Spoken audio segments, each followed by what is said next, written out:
The Mischievous Mouse and the Cat's House. 1. Entering the Forbidden House.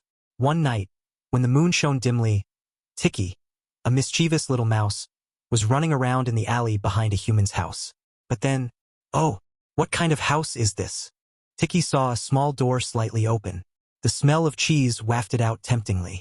The little mouse did not hesitate and ran inside. But what he did not know was, this was the house of Midnight, the fierce local cat of this neighborhood. 2. Confronting the fierce owner. Tikki slowly crawled to the kitchen, hoping to steal a piece of cheese. But suddenly, who are you? How did you get into my house? A low growl came from the shadows. Midnight, a black and white tabby cat with blue eyes, was standing there with his fur puffed up, staring at the little mouse. Tikki said, shivering, I just passed by.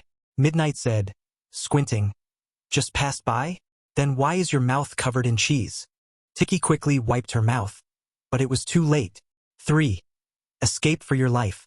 Tikki turned and ran as fast as he could, ran under the table, jumped over the food plate, and slid along the wooden floor.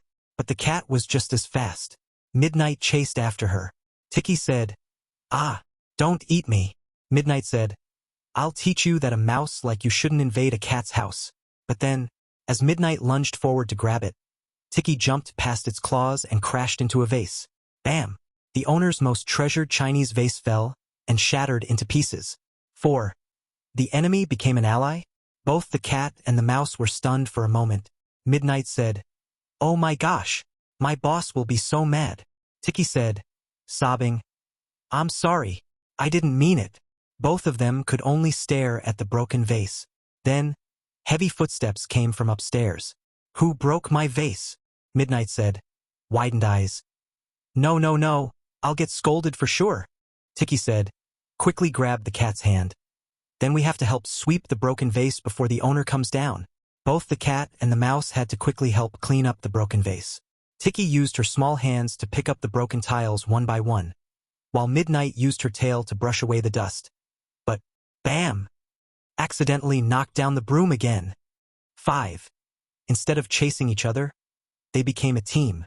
Finally, the owner of the house came down and saw the sight of the cat and the mouse cleaning up together. The owner of the house said, huh? Midnight, are you and that little guy friends? Midnight said, nodding shyly. Tikki said, smirking, I'm helping my friend.